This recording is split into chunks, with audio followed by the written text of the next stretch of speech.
पील पंज वाले पीले पीले जटा वाले चंद्रशेखर शशि शेखर प्रशंसु रुकी ना, हम भेज दे हम। हे जटा वाले कटा वाले ललाटी हुई गंगा को जटा जूट में धारण करने वाले देवाधिदेव महादेव प्रशंसु प्रशंसु। और ओकरा बाद तमेव माता च पिता तमेव बंधुसखा तमेव तमेव विद्या देवं तमेव सर्वं न जनामि तुय भक्ति पूजा याग बल विसर्जन हिनन बल हिनन बुद्धि हिनन विद्या हिनन धर्म कर्म भक्ति पूजा हिनन। हे भोलेनाथ मैंने जो अधूरी स्तुति की है इसी पर प्रसन्न होकर मुझे मन वांछित वस्तु प्रदान कीजिए। और मन वांछित अपना मन में काबा से बाबू अब कैसे कहो कि फला जुआ।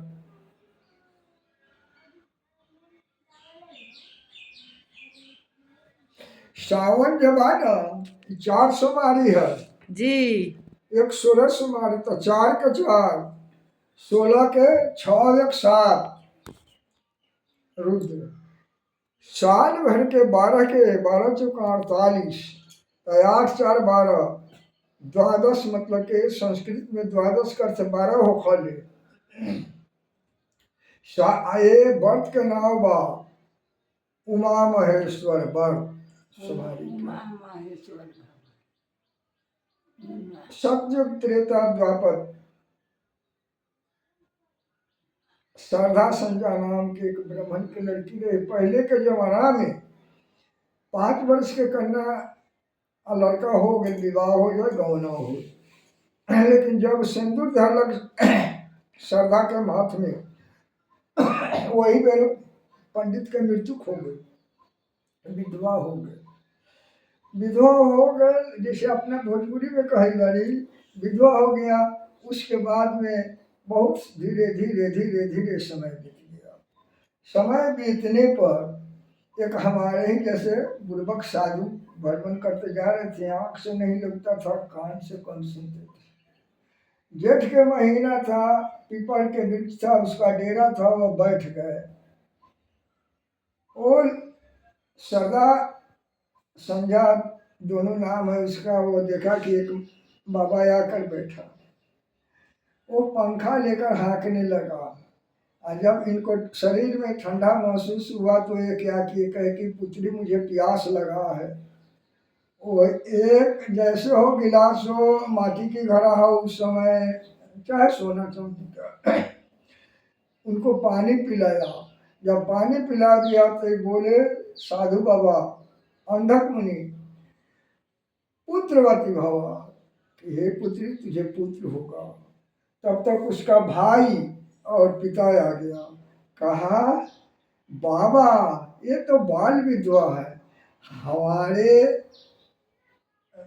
जैसे ब्राह्मण कुल या क्षत्रिय कुल में दोबारा विवाह नहीं होता, पुत्र आएगा कहाँ से, ये आशीर्वाद लौटा लीजिए। अंधक मुनि साधु बाबा बोले कि नहीं, जो संत के मुंह से निकल जाता वह वृथा नहीं होता। इसके लिए मैं युक्ति बताता हूँ। उमा महेश्वर व्रत करो तो कैसे होता है व्रत। तो स्नान ध्यान रविवार के करके संकल्प करो कि मैं सोमवार के उपवास और फलाहार रात में जागरण करना, 12 महीना व्रत करना है। इसी में महादेव जी भोलेनाथ और माता पार्वती आएगी, वो जैसे कहेंगे वैसे करना। ऐसे वह सरस्वती शारदा नाम की जो ब्राह्मण की पुत्री थी किया 12 महीना। महारात में महादेव जी और माता पार्वती आई, बोली की पुत्री संत का वाणी झूठा नहीं होता, तुझे पुत्र होगा। तो हे माता मैं तो विधवा हूँ, हमारे जाति में दोबारा ब्याह नहीं चलता है।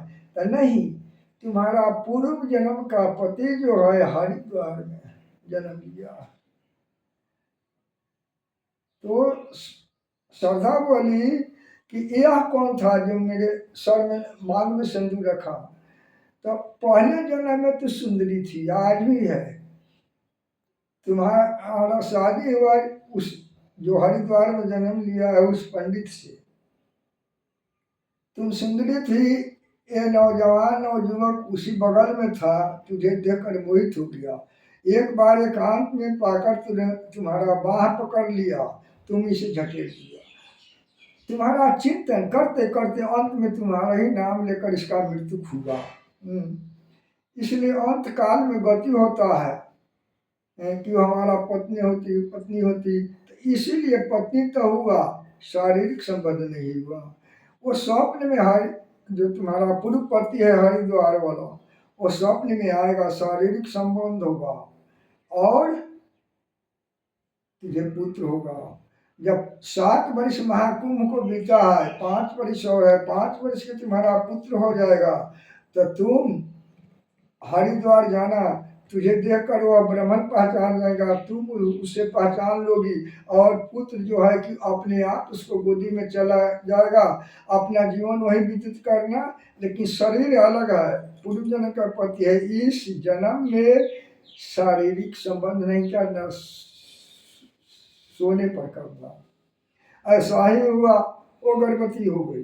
वो पूरे ब्राह्मण समाज चाहे गांव समाज जितना थका है कि लड़की बेविचारनी है, उल्टा है, बेश्या है, इसको दंड दिया जाए, माथ छिलवा दिया जाए, आधा नाक कान काट कर चूना के टिका करके गधा पर बैठा के गांव से बाहर राज्य कर दिया जाए। 2-4 कर्ची चाहे थप्पड़ मारा भी, कहा कि महादेव की कृपा, मैं कुछ नहीं जानती।